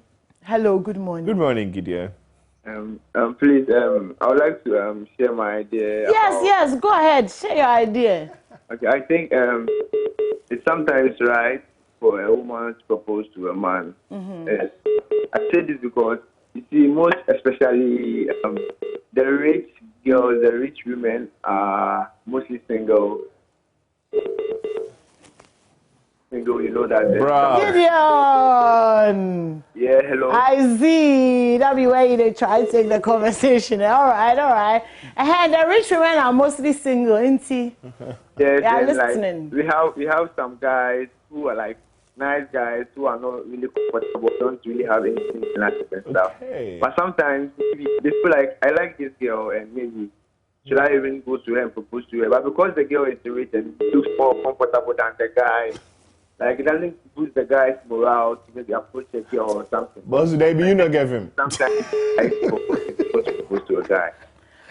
I see. You not give him. Because you not get money. You not get money. You know. Oh, Masa, forget Charlie, boys, they don't have money. Charlie, the dream that they have. It's worth more than rubies. Thank you very much. Thank you, Gideon. Thank you. That's another dimension to the conversation, which is very interesting. We'll come back to that, but let's go to Lashby, and talk to John. Hello, John. Hello. Johnny, put the kettle on. Hello, John. Hello, I'm here. Yes. So what do you think? Hi. So what do you think? I'm talking. Unfortunately, society has accepted, unfortunately.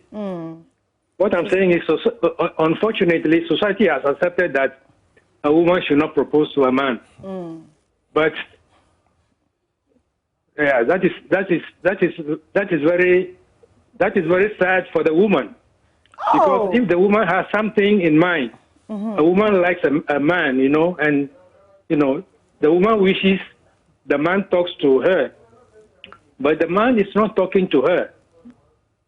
So the woman can show some sign. Let the woman show some sign, so that the man becomes confident and talk to her. Now, let me give you an example. I was in Europe and I met a family, they were from Holland. And we were talking about this very topic. And the man laughed and called the woman to come. The man wanted to tell me that it was the woman who brought his attention, that the woman was interested. Okay. So what the woman said was that, oh, you know, they met in college. So the woman told the man that, oh, you are so handsome. Oh,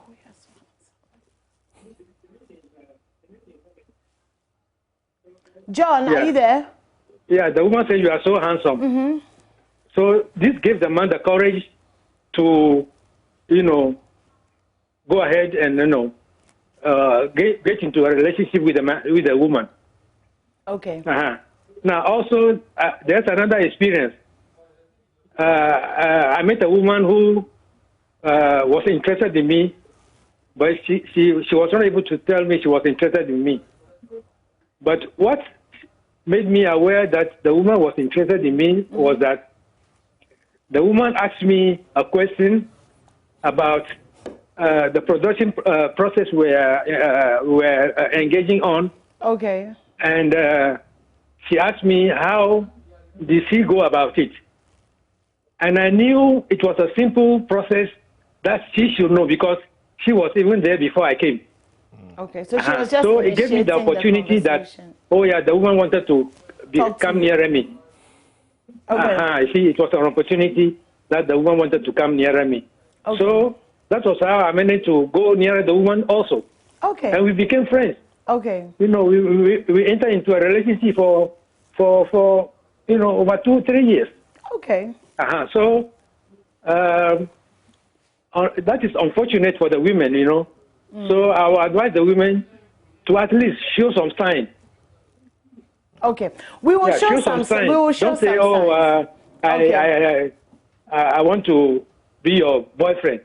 That is what society doesn't like. Okay. But show some sign that, oh, you are interested in the man. All right, okay. Okay, thank you so much for that, John from Lashmi. And when all else fails, just faint.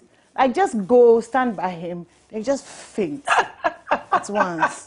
Really faint? Yeah. Faint? Just faint. Like, faint? Like, you just faint. Like, oh my, like I haven't had water. Like when you faint and you come to like, oh, can I have some water? And then you open your eyes wide and then you look at him like, oh, you just saved me.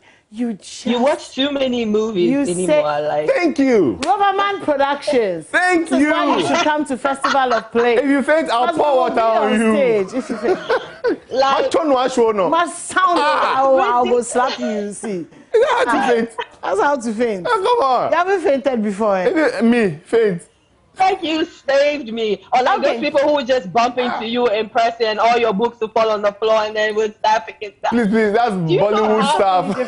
How rare it is for that to happen. That's too much. But I mean, I agree with the last caller, like, show some signs. And like I said, there's a way that you position yourself in the life of that person that they would get it. And I mean, Ni will agree that people want, and I mean, I also agree that you want someone who adds value to your life. So if he's surrounded by a multitude of women, but there's in a way that you position yourself and you add value to him, you will get noticed. You haven't seen a man that you're adding value to his life and he's not seeing it. That's they like adu for day, you know, that's the thing. So you see, it's a strategic movement, you understand? Okay, we are done. No, we are done. We are done. Please, we are done. We are done. Okay, thank you guys so much. Thank you guys so much for joining us. We could do this the whole day, but I think Gomez and Echo will kill me. So that's it for this conversation. To propose or not to propose, well, ultimately the ball is in your court. But if you don't have balls, then maybe you shouldn't. Anyway, we're taking a quick break, and when we come back, the show continues. Don't go anywhere.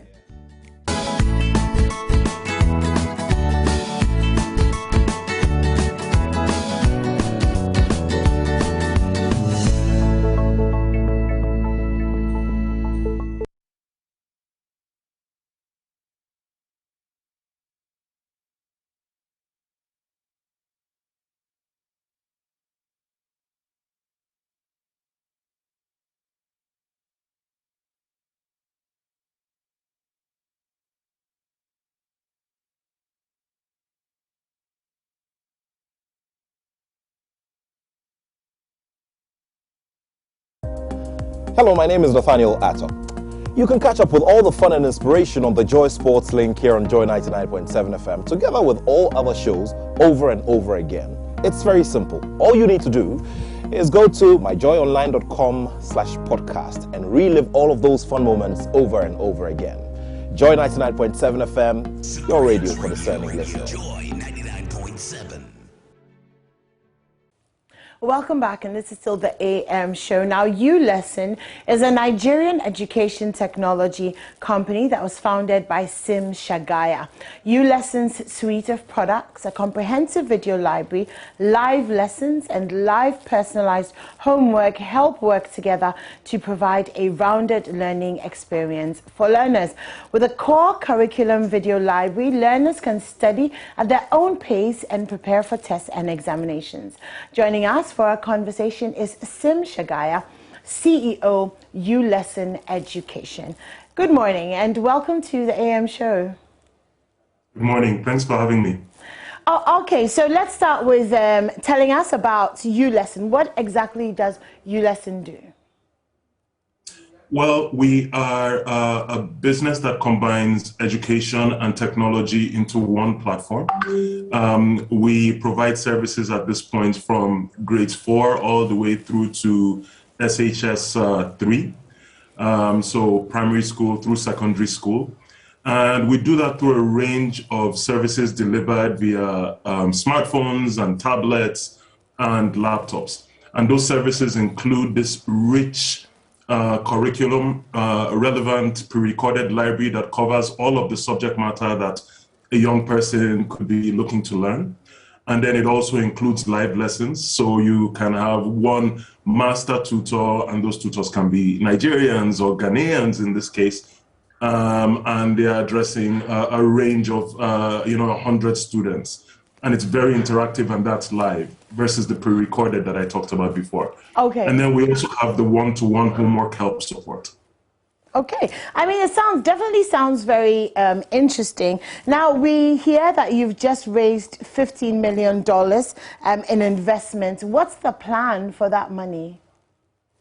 So, I mean, we've been in the market now for about 2 years. We've been really happy with our success.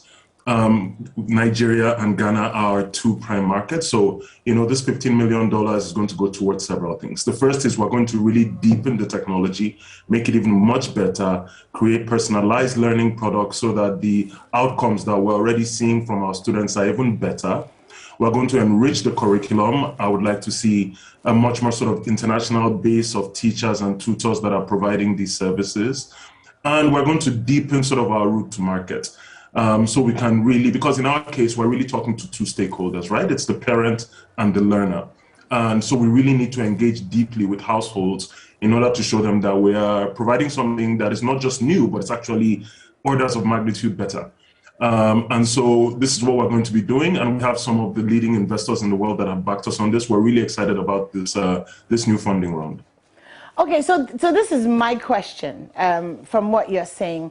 Are you positioning yourself to not compete, but provide an alternative to the mainstream educational services and programs that are being offered mainly in Nigeria and Ghana? That's an excellent question. I don't think you will replace schools. I mean, I think the educational systems of our part of the world are not great. Ghana is kind of ahead of most countries in the West African region, for example. I think everybody knows that. But we know that at the end of the day, ULesson is being used in different contexts. It's being used at home and it's being used in schools. About half of our subscriptions are going into schools where it's being used as sort of a core resource to really drive learning. So I think that's what we're going to see. But that said, like I said before, we are from a part of the world where we can't sort of choose. There are kids out there that have no alternative whatsoever. And it is conceivable that ULesson can be used as a standalone product where you can then go take the entrance exams to the university and do really, really well. So there's a range of offerings, but I don't think schools are going to go anywhere over the course of this century. They're very important for community, for social conditioning, to allow parents to go to work and add to our GDP. So, in my vision, I don't see ULesson as a school replacement. Okay, another question, my question, the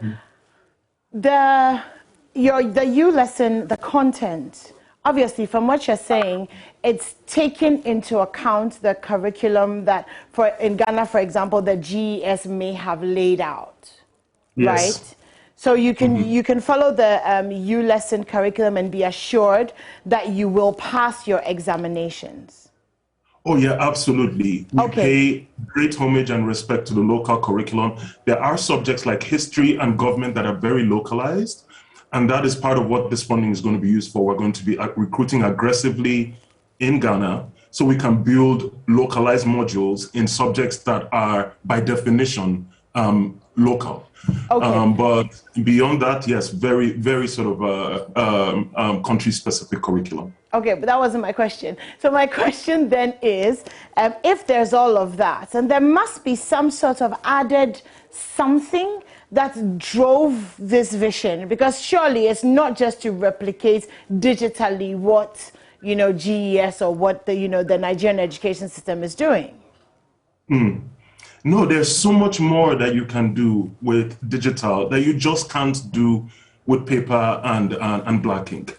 If you're teaching a kid about, you know, the amoeba or about the cardiovascular system, we can show it to that kid in a context and in an engaging manner where the subject matter sticks in the mind in a way that paper just can't do.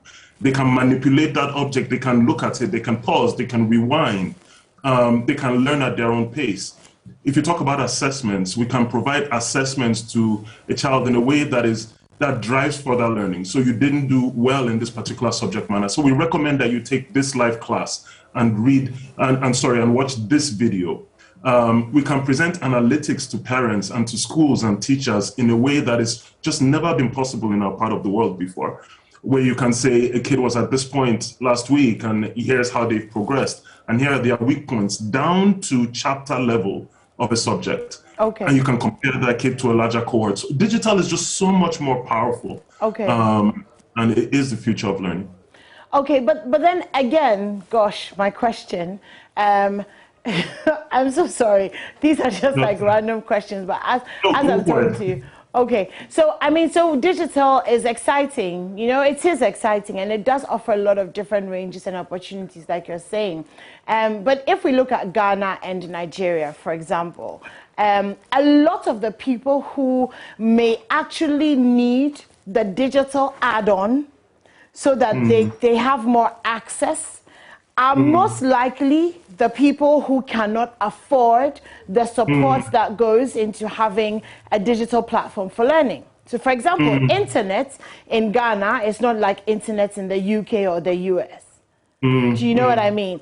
So what's the provision for that, and how are we going to, you know, try and overcome that so that in the places where children are sitting in the classrooms, they can actually stay at home, you know, and use lesson and be safe and study? Yes. Once again, an excellent question. I think you are absolutely right. That is an anxiety that a lot of people have. But if you look at the cost of internet in our part of the world, so we've looked at, you know, Nigeria and Ghana very, very closely. We work with the telcos in both markets. What you have seen is that the cost of internet as a percent of household income has actually dropped dramatically over the past 5 years. So, you know, we've gone from an average of sort of 12% of household income 5-6 years ago, and now we're sort of in the 5% range. And that's dropping very fast. So, you know, if we kind of run towards where the ball is going, towards where the hockey puck is going, we can see that in a few years, internet access will penetrate the second and third tier cities of West Africa much deeper than it is today. The same thing is happening with devices. I think we will get there. I think you're absolutely right. And I think it would be intellectually dishonest to say that we are where we should be right now. Yeah. But I think we will get there. When I look in my mind's eye, when I close my eyes and I envision sort of the future of education, I think we all know this, your viewers, the governments, the schools, the students, that if there's one area where devices and internet will play a critical role in enabling better, more cost-efficient services over the medium term, it's education. So these devices are not a nice to have. And I think, I suppose what I'm also saying is that the governments have a big role to play. Yeah. So I look forward to, we've grown quite quickly. We will continue to grow, and we will engage with sort of national and subnational governments over the coming years to figure out how we can make these services, as well as the devices and the internet that they ride upon, more accessible for those that are outside of sort of the wealthier cities, the urban centers of Accra or Lagos or Abuja, as the case may be. Okay, well, thank you so much for that. My last question, so we've gone through a pandemic, we've had our kids stay at home, they've gone through so much, and a lot of them have been affected one way or another when it comes to the education. For some, it's been good, but for some it hasn't. What are some of the changes that you have observed, and what are some of the gaps that you're hoping to fill? Yeah, no, it's been really sort of traumatizing. I mean, there are some countries of Africa, not in not Nigeria and Ghana, certainly. There are some countries that, we have an entire cohort of students that are just lost. They will not be able to make up the time. Yeah. But what we've seen is that this crisis has also sort of accelerated a rollout, to your point before, accelerated a rollout of mobile networks, much more investment in mobile networks. Parents are now thinking about devices as not a luxury or nice to have for kids, but a core tool in the development of children. We've seen that happen. And then, of course, it's accelerated the development of, ULESN and its contemporaries and others like this. I think what we're going to see going forward is, if you look at our countries, there's actually been a lot of effort and energy and resources put into education as a percent of sort of overall fiscal spend. If you actually look at the numbers in both Nigeria and Ghana, we're actually investing really, really aggressively. But there's no way in the context of our population rise that we'll be able to educate our children using classroom blocks strictly, the old way of doing things, textbooks. It must be augmented with something. So I think that the pandemic has woken regulators and policymakers and schools and parents and learners up to this brave new world of opportunity to leapfrog what has been done in North America or in Europe, in other parts of the world. We can really get there at a much more cost-efficient way. And this pandemic has shown us that we can actually make these investments, we can grab onto these new systems like ULESN and get them much more efficiently. Okay, good stuff. Well, thank you so much for coming on this morning and for sharing your time with us. Look forward to seeing, how ULESN works and how it goes and all of that. Thank you so much. That was Sim Sagaya. He is the CEO of ULESN. Okay. What's up, guys? My name is Sammy Forson, host of the Weekend City Show and Ignition right here on Joy 99.7 FM. Well, anytime you happen to be busy and you miss out on your favorite shows right here on Joy FM, here's what you can do. Log on to myjoyonline.com/podcast. Just go on there and you'll find all your shows on demand 24/7. There you can catch up. Remember, Joy FM remains your radio for discerning listeners. Okay, so in Agape, residents are demonstrating over terrible roads. Manuel Kranting is joining us live. Residents of Agape here in the Central Municipality of the Greater Accra region who are demanding the fixing of their roads. In fact, what we know is that the residents here say those who have vehicles have to drive for just 2 or 3 days and then go to the workshop because the roads are terrible. And we've been walking for just some 100 meters, but you can see from the feet of the people here covered in dust and everything. Madam, I normally take Gali from Fota Ritchie to come and sell here. Last time my driver came, the spring point. Another time, another driver came, the tank break. Now I don't have Gali to sell. Why? Government in power, come and do something, come and fix our road. How long have you lived here? How long have you lived here? I've been here for over 20 years. Nothing has happened here. I am 21 years old in this community. There has not been any good thing. Anytime they will fix it. Now it is worse. Some people started it by constructing gutters. They neglected the gutter. Now the gutters have started breaking in. And that we claim we don't have money, but we always do things, we don't do it properly. Now there's nobody to take care of us. We are fed up. So what do you want? What do you want? What we want is development. Agape is a special settlement, a special city. You can see the environment. There's special buildings which are here, but we don't have anybody in authority in any office to fix our roads for us. So whoever is in the authority and is in office and is not doing it, he should leave the office because people are looking for employment. I see, but madam, I see you clad in red and black. You are joining the demonstration, so they fix the roads for you. Yes, I think it's overdue. Our constituency here is MPP seat, and all this while we've been all voting for MPP. I think this is our time. If they don't fix our road, there's no way we'll get our road again. So we say, Akufo-Addo, fix our road. No. If they don't do it now, they won't do it again. It's MPP seat. And you can hear how incensed they are. You know something?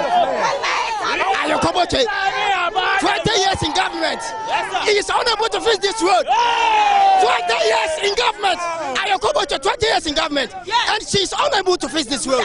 Look at me. Said we are coming to do demonstration. Look at this. Look at this sickness. It's unfair. It's unfair. Look at this road. You can't pass this road. We are the drivers here. You want what? You want what? We want on our road. We want to fix our road.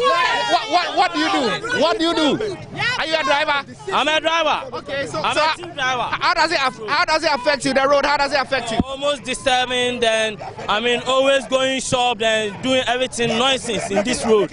More than some hours. What?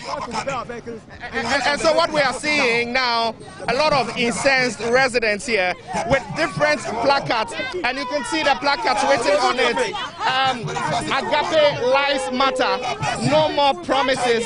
We want results. Mommy, what's it saying? Every year, we are for the task. You pepper, so you know for so. And food say a niama. You the niama free come back, casting in and me say what come. Casting it through her to me say, and Yama loaded the bar. Casting the door, so go be this up here, sure, Tom Swaniaka. Won't you mean Yapa? And the Astramo, your theaters. Me who can come if I receipt in the Bibai. Your theaters every year. Yes, and so you just heard the lady say in Chi that they also pay taxes, and in fact every year the authorities come and take the taxes from them. But these taxes do not translate into results, tangible results in the roads that they are now asking to be fixed. And you can hear the... What's it saying? And your concert party, you are Gapa. More the boy, we have Beguan, Masada, more Dada. Say, and your concert party, you're near Bresa by your Quayama, Namobaya, Modia boy, Abeguso. You read them on search in the pen, one or not. I could for the Musia Castle, you're two petrol, one moment, and more the other. Sikado duana MPC for ne Giano. One for me, Kwana Mayan. Namunya, ya bring in a come, my home. You're not Cote d'Ivoire for. Say Cote d'Ivoire for Moncani uncle. The best Ramopa. Ya no back where you know. Now, Kwa Maya man, this are demonstrating never banner. And your papa will marry you. And what he says, and as you can see, just briefly in shots, these are heaps of laterite that, according to them, were brought here in just the past couple of days after the residents gave an indication that they were going to demonstrate. They say, well, all of these things are just, meant to deceive them. But MC is saying, you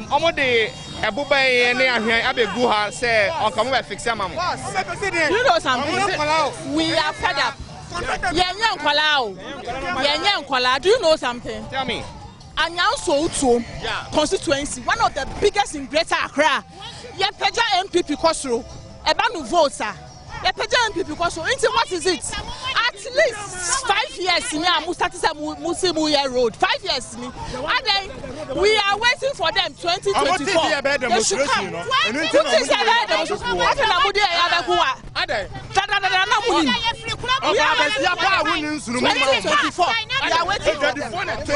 They are waiting for them.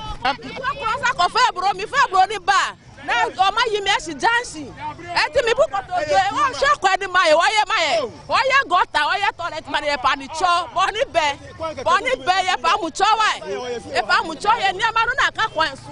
Yes, the actual lot of Emienu, after Lemana Bessie, Bonnie Bear,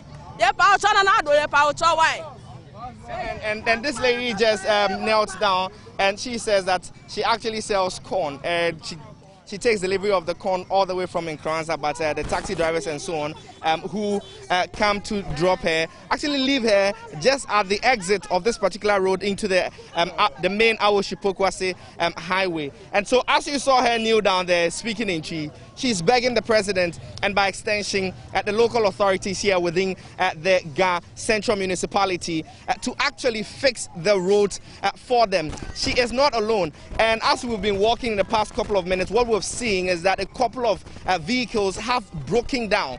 And for all the vehicles that are actually plying this road, we hear creaking sounds from their shocks and so on, giving indications of the extent of damage, if you like, that the road is actually causing to the vehicles. And I showed you just a while ago. Now we can see. We've been walking for just about some 200 meters, and you can see how red dust, you know, how dusty their legs have become by the red sand on the road. I'm going to speak to this particular taxi driver who's been driving here. Papa, taxi driver. All right, we'll bring you more of Manuel's report as the day progresses and that demonstration continues. So thank you for that, Manuel. Okay, so I was telling you that you're definitely going to laugh a little bit this morning, and not because of my jokes, which are usually not funny, but because, well, somebody whose jokes are actually funny. Joining me this morning, Obi Amonsa. Hello, good morning. Good Hi, morning. Good to have you. Thank you for having me. I love your t-shirt. Yeah, so. I love your t-shirt because it describes so many of us. Exactly. In 3 words. Yeah, popular but broke. Yeah. I was telling a friend the other day that one of the most painful tragedies in life is when you are like me, you're a fine girl like me, you don't look broke, but you are broke. Yeah. People know they dash you money. Yeah, and people think you have it. Yeah, right? And you're like, I'm broke. I just can't look like I'm broke. You know, I'm like, no. Yes, your broke is not K, it's Q-U-E. Broke. It's broke. Yeah, like broke. Like there's future. I understand. You know, there's hope. I understand. I like that. But tell us about this popular but broke. It looks really exciting. Yeah, it's a comedy show I'm putting together.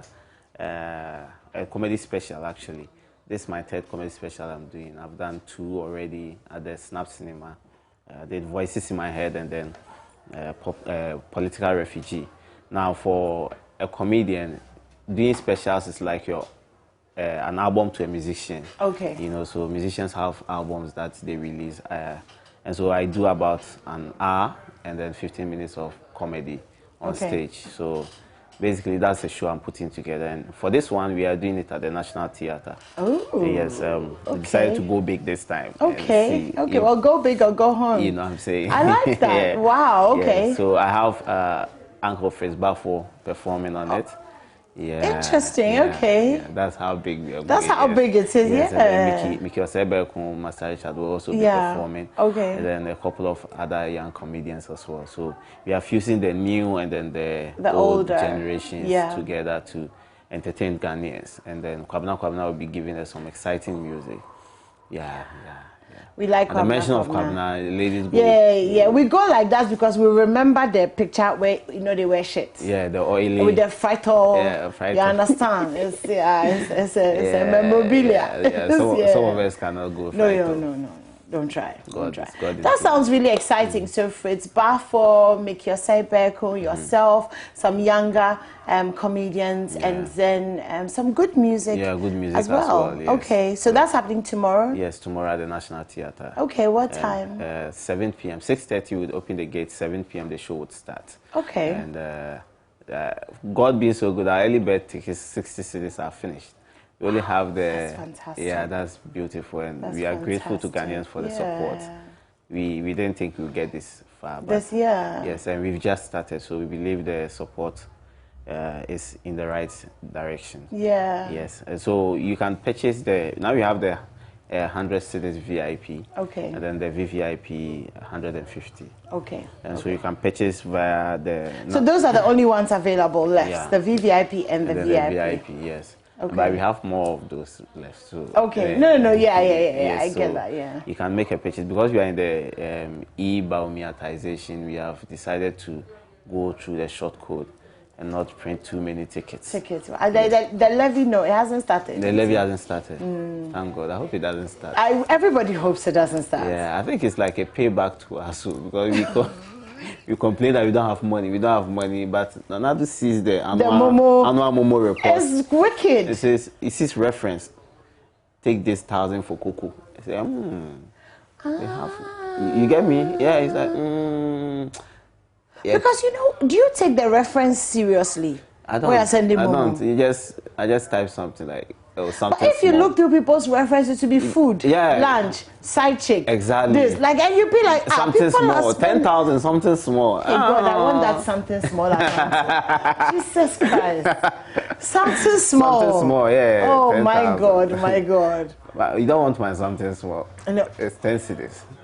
Yeah, that is small. Yeah, that's the literal. Literally, that's something. I was very specific about the anointing that I wanted. So you want the 10,000 CDs, something small anointing. Or some will say coins. Pocket change. You did, Bob. Yeah.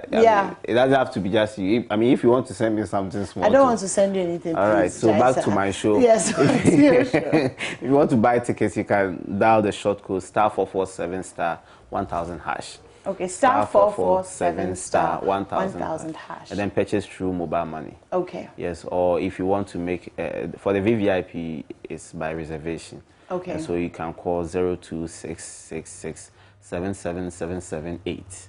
Okay, that's easy. Yeah. So 02666 like the Antichrist, then and then 77778. Yeah. That's a very nice number. Yeah. Are the tickets going to be available at the gate? Yes, okay. There'll be tickets at the gate as well. In fact, it's a comedy show, so we want to start on time and then finish on time because usually people have attention spans, and comedy, you need to catch their attention for that period. After 11, 12, people start getting tired, and you hate to be a comedian on stage and people will be yawning. Yeah, right? Yeah, it makes you look boring. It makes you look boring. Yeah, it makes you boring. Has that happened to you before? Oh, like bombing? Yes, that's what it's called, bombing. Yeah. Yes, bombing. I've bombed on stage before. Oh, really? Oh, yeah. Bombing is normal for comedians. Recently, I actually bombed at some CEO events. When I got there, it was a cocktail. Story time. Machoke. When I got there, was a cocktail they were doing, networking. So basically, they were just there to talk to each other. And I don't think they were in the mood for comedy. And so I went there with my suit. CEOs, I got there with my suit. They introduced me, and so doing comedy for us tonight, Obi and Ponsa. I took them, nobody clapped. I knew from there that it would be tough. Yeah. And so while I was standing, nobody was seeing me really well if they didn't want to. So I saw a small rock and said, okay, maybe I can climb this rock, and then so that I'll be elevated a bit, yeah. And while I was climbing the rock, my suit trouser tore. Oh, Jesus Christ. It tore from the zip line to, I know. All the way to the back. And I hadn't started the jokes. Now you did wear Pioto. Oh, by God's grace, that day. God being so good, I had no idea that because I'm usually anti-payboy. But that is not for money. It's too much information. Too much information. Yeah. I'm so sorry. Yeah, so I climbed the stage, and these people were not listening. I had to draw their attention that, look, I suffered to climb this thing. And my trousers are I just had the wardrobe malfunction for you guys, so can you listen to me? I did about 10 minutes. I looked at the MC and said, this is a tough crowd. Thank you so much for your time. So bombing is a normal thing. It's part of it. Yeah. But once you believe in your craft, because those were jokes I told elsewhere and were funny. We just go around it. But on Saturday, there's no bombing. On Saturday, they have your attention. You're looking straight at me. And that's we are killing it. Firing. Yeah. So today we talk about relationships and women proposing. So has a woman proposed to you before? Has a woman? No, women have a weird way of proposing.